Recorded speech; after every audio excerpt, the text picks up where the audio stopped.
안녕하세요. 소영 목사가 들려주는 신앙의 집을 바르게 짓는 사람들의 교회 신집사 교회에 오신 것을 환영합니다.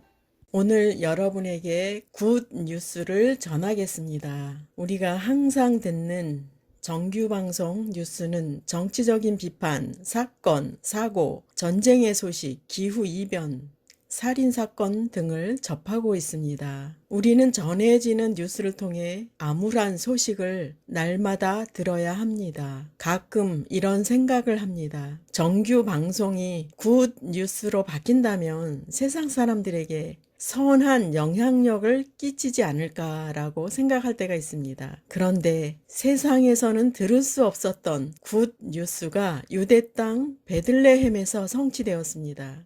또한 그 굿 뉴스는 온 인류를 향한 창조주 하나님의 소식이며 계획이었습니다. 왜 굿 뉴스인지 끝까지 들으시고 여러분도 좋은 소식을 누리시기를 바랍니다. 약 2000년 전 유대 땅에 로마의 압제와 폭력과 탈취로 인하여 백성들은 고통과 암울함이 만연할 때에 이 굿 뉴스가 전해졌습니다. 누가복음 2장 10절 천사가 이르되 무서워하지 말라 보라 내가 온 백성에게 미칠 큰 기쁨의 좋은 소식을 너희에게 전하노라. 좋은 소식인데 큰 기쁨의 좋은 소식이라고 말씀합니다. 얼마나 좋은 소식인데 이렇게 말씀하셨을까요? 창조주 하나님은 확실한 것만 말씀하시는 분이십니다. 하나님은 능력과 권능이 무한하셔서 우리에게 주시는 모든 것은 확실합니다. 지금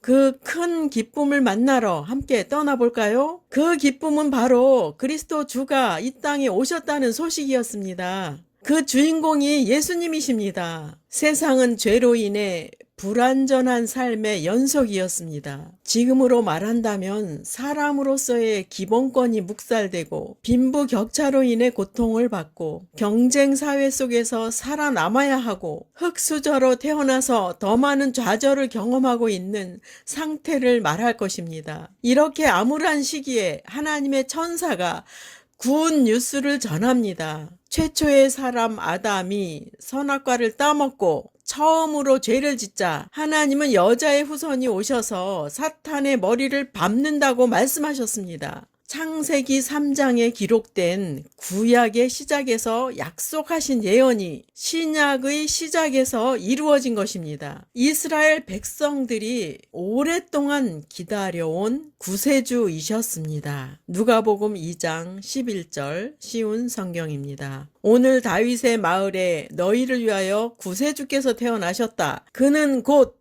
그리스도 주님이시다. 즉 예수 그리스도가 우리에게 좋은 소식의 주인공이십니다. 왜 예수님이 큰 기쁨이시며 좋은 소식일까요? 첫 번째, 예수님은 죄로 인해 저주를 받고 심판을 받게 될 죄인들을 구원하러 오셨기 때문에 큰 기쁨인 것입니다. 두 번째, 예수 그리스도를 영접하면 사는 길이 열립니다. 그 길은 바로 영원한 천국의 약속과 이 땅에서도 동행하시는 성령님이 함께 하시는 것입니다. 세 번째, 예수님을 영접한 자는 이 세상의 방법의 삶을 초월하는 하나님의 능력을 힘입어서 사는 삶을 체험케 될 것이기 때문입니다. 예수님은 공생의 기간 3년 동안에 하나님 아버지의 집인 천국을 소개하시고 복음을 전하시고 많은 병자들을 고치시고 죽은 자를 살리시고 오병이어로 백성들을 먹이시고 바다 위를 걸으셨습니다. 예수님은 이 땅에서 기적과 능력을 통해 천국을 아주 조금 경험하게 해주셨습니다. 우리가 만날 천국은 우리가 상상하는 것보다 더 완전하고 완벽한 곳입니다.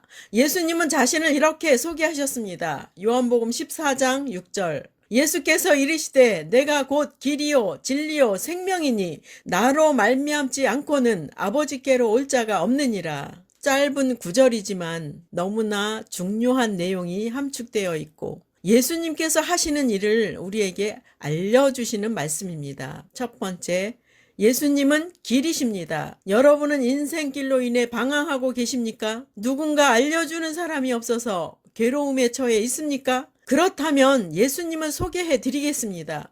예수님을 불러보세요. 그분을 찾으세요. 마음을 다하여 주님을 바라보세요. 우리의 구세주이신 예수님이 당신을 만나주십니다. 모든 일에 두려움과 불안으로 살았던 인생도 바뀌게 됩니다. 예수님을 영접한 자에게는 성령님이 오셔서 함께 하시기 때문에 담대할 수 있습니다.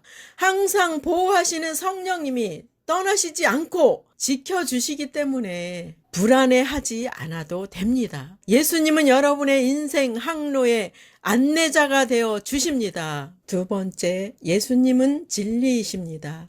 과거에도 현재에도 진리를 찾아 헤매는 사람들이 있습니다. 각종 종교를 통해서도 찾으려고 하고, 책을 통해서도 찾으려고 하고, 성인들의 교훈을 통해서도 찾으려고 합니다. 예수님께서 너무나 쉽게 알려주십니다.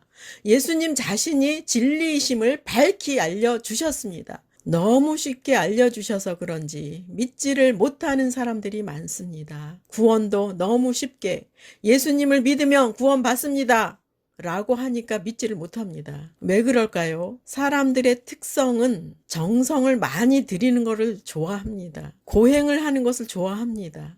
노력을 해서 성취하는 것을 좋아합니다. 그런데 주님은 구원을 너무나도 쉽게 우리에게 주십니다. 주님은 우리의 공로로 구원을 주시려고 하시는 분이 아니십니다. 주님의 전폭적인 사랑으로 거저 주시려고 하시는 것입니다. 그리고 구원은 성령님의 역사가 있어야지만 믿을 수가 있는 것입니다. 성령으로 말미암지 않고는 누구도 예수님을 영접할 수가 없습니다. 예수님이 믿어진다는 것은 성령님이 오셔서 여러분에게 은혜를 베풀어 주신 것입니다. 예수님의 진리는 땅과 하늘에서 변하지 않는 영원한 진리이십니다. 성경 말씀을 탐구해 보세요.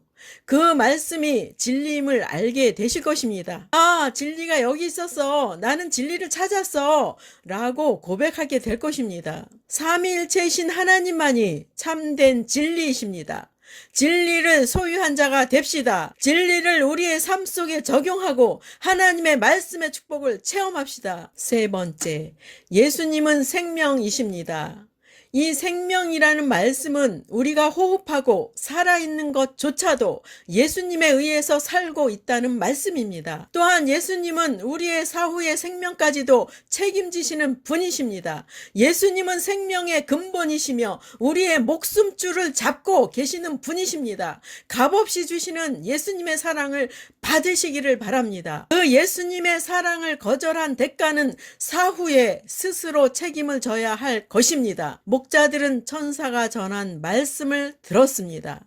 누가복음 2장 14절. 지극히 높은 곳에서는 하나님께 영광이요 땅에서는 기뻐하심을 입은 사람들 중에 평화로다 하니라. 여러분, 이 말씀 한 절만 봐도 하나님의 대단한 계획이 있다는 것을 알 수 있습니다. 하나님의 계획은 인류에게 주실 큰 기쁨의 좋은 소식이었습니다. 그 일로 하나님도 영광을 받으실 것이고 사람들에게는 기쁨이 되어서 평화가 임하게 된다고 말씀합니다. 목자들은 약속의 말씀을 듣고 행동을 합니다.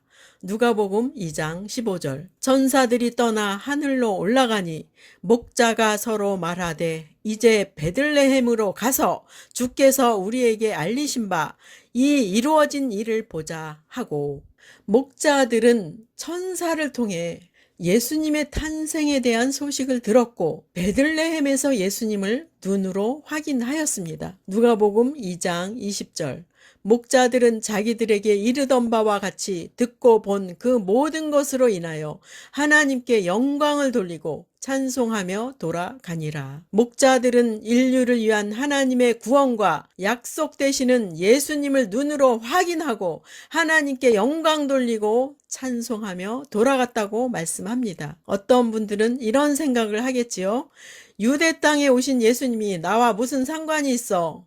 라고 말할 분들도 계실 것입니다. 저도 예수님을 체험하기 전에는 그런 생각을 했었습니다. 제가 초등학생 때 이런 생각을 하였습니다. 우리나라 사람도 아니시고 유대 땅에서 탄생하신 예수님이 왜 날 위하여 죽으셨을까? 그런 생각을 했었습니다. 그런 가운데 있었지만 저는 끊임없이 신앙생활은 계속하였고 고등학생 때에 성령님을 체험하게 되었습니다. 그리고 정말 예수님이 나를 위해 죽으신 구세주이시구나 라고 생각하게 되었습니다. 그 이후로는 지금까지 한 번도 예수님에 대해 의심을 하지 않게 되었습니다. 이스라엘 백성들은 자신들의 민족만을 하나님이 사랑하신다는 선민의식에 빠져 있었습니다.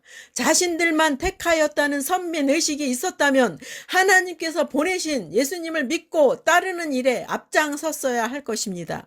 그런데 하나님께서 보내신 예수님을 영접하지 않았고 예수님을 십자가에 죽도록 선동하는 일을 하였습니다. 얼마나 한심하고 기가 막힌 행동입니까? 그로 인해 예수님의 복된 소식은 이방인에게 전파하게 되었습니다. 이방인이었던 우리에게는 오히려 복이 되었습니다. 사울이라는 청년도 유대인들처럼 선민 사상에 빠져서 구세주이신 예수님을 알아보지 못했습니다. 그래서 예수님을 믿는 제자들을 잡아서 예루살렘에 넘기는 일에 앞장섰던 사람입니다. 사도행전 9장 2절 다메섹 여러 회당에 가져갈 공문을 청하니 이는 만일 그 도를 따르는 사람을 만나면 남녀를 막론하고 결박하여 예루살렘으로 잡아오려 함이라. 이렇게 예수님을 방해하던 사울을 예수님은 만나 주셨고 구원해 주셨습니다. 예수님은 이렇게 관대하십니다. 예수님을 반대하던 사울을 변화시켜서 사도 바울이 되게 하셨습니다. 사도행전 9장 15절 주께서 이르시되 가라 이 사람은 내 이름을 이방인과 임금들과 이스라엘 자손들에게 전하기 위하여 택한 나의 그릇이라. 사도 바울은 예수 이름을 이방인과 임금들과 이스라엘 자손들에게 전하기 위하여 택한 하나님의 그릇이라고 말씀하십니다. 이방인을 구원한다는 말씀이 맨 앞에 나옵니다. 예수님의 계획 속에 이방인을 향한 구원을 사도 바울을 통해서 하신다고 말씀합니다. 저도 어린 신앙일 때는 이스라엘 백성으로 태어났었다면 얼마나 좋았을까? 라는 생각을 했었습니다. 지금은 아닙니다. 오히려 이방인으로서 예수님을 믿게 된 것이 더 기쁩니다. 그리고 지금은 이방인들이 이스라엘 백성보다도 예수님을 더 잘 섬기고 있습니다. 다만 이스라엘은 전 세계를 구원하기 위한 모델로 선택되었던 백성이고 그 후손을 통해 예수님이 이 땅에 오게 하셨던 것입니다. 그들은 그 일을 위한 맏아들처럼 선택받은 것입니다. 우리는 집 나간 둘째 아들과 같은 죄인이었지만 하나님 아버지는 우리가 돌아오기를 애타게 기다리고 계셨던 것입니다. 하나님 아버지는 지금도 당신을 기다리고 계십니다. 오늘 우리는 육신을 입고 오신 예수님을 찾는 것이 아닙니다. 예수님이 하늘로 승천하시면서 내 이름으로 보낼 보혜사 성령을 받으라고 하셨습니다. 그렇다면 금을 찾듯이 은을 구하듯이 약속하신 예수님의 말씀을 믿고 찾고 두드려서 만나야 합니다. 우리는 오랜 세월 노력해서 예수님을 만나는 것은 아닙니다. 예수님을 사모하면 빠른 시간 안에도 만날 수 있고 기도로 사모하는 시간이 더 걸릴 수도 있습니다. 이미 만나신 분들은 주님과 동행하는 삶을 지속하시면 됩니다. 하나님은 어떤 분이신지 말씀을 보시겠습니다. 시편 34편 8절 너희는 여호와의 선하심을 맛보아 알지어다. 그에게 피하는 자는 복이 있도다. 간단합니다. 여러분에게 닥친 환난을 주님께 피하여 있으면 주님께서 해결하십니다. 예화를 들겠습니다. 어느 날 어린 자녀가 무서운 동물을 만나게 되었습니다. 엄마는 아이를 부릅니다.